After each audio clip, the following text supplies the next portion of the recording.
waxaa maanta magaalada Muqdisho lagaga dhawaaqay midowga cusub oo iskugu yimaadeen xisbiyada ugu waaweyn ee ka jira Soomaaliya oo ay hormuud u yihiin madaxweynayaashii hore Soomaaliya soo maray Xasan Sheekh Maxamuud iyo Sheekh Shariif oo maalmahan bashir uga socday gudaha magaalada Muqdisho kulamadaasi kadib war-saxaafadeed ay soo saareen waxa warbaahinta u akhriyay xildhibaan Cabdifataax Ismaaciil Daahir oo ka mid ah xildhibaanada golaha shacabka Soomaaliya. bismillaahir rahmaanir rahiim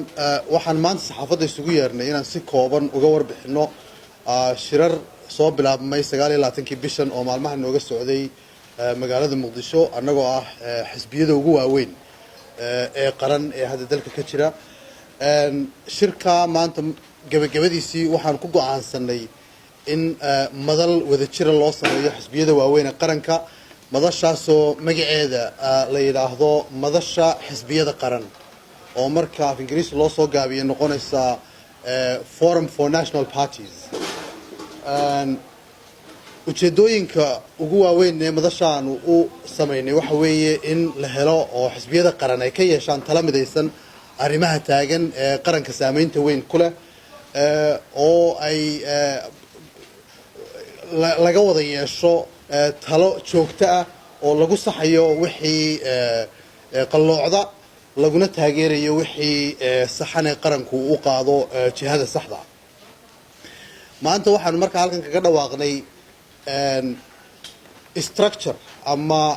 nidaam iyo maxaa la yiraahdaa sidii uu u dhismi lahaa madashaasi sidii ay u dhismi lahayd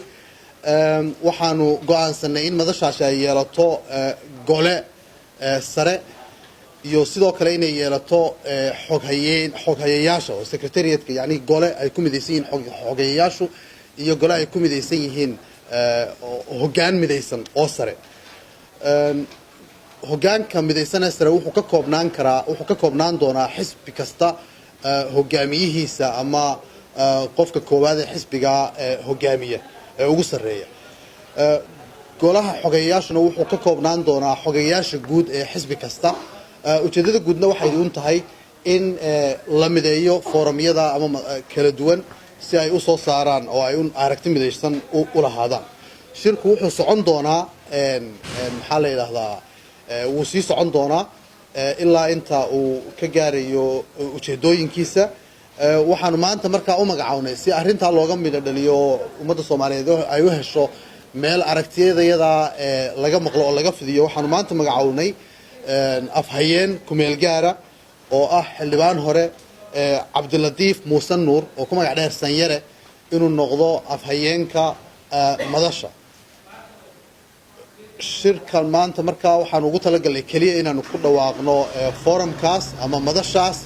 wixii dambe ee warar ah ee ka soo baxana waxaan idinla socodsiin doonaa kolba sidii loo qabto saxaafadda ula wadaagi doonaa ula yeeri doonaa waxaana lagala xiriiri doonaa safaaradda ay la soo xiriiri kartaa Cabdilatiif oo garwadeen ka noqon doona forumka iyo xiriirkooda warbaahinta iyo wixii aanu soo saarnay in ummadda Soomaaliyeed lala wadaago sidoo kale coordinationkeeda iyo in isku dubaridkeeda ka noqon doona mas'uul marka intaasaan maanta isugu kan yeedhnay waa mahadsantihiin wixii su'aalaha waxaanu dhigan doonaa maalin kale insha Allah Maxamed Al-Saad Saab TV magaalada Muqdisho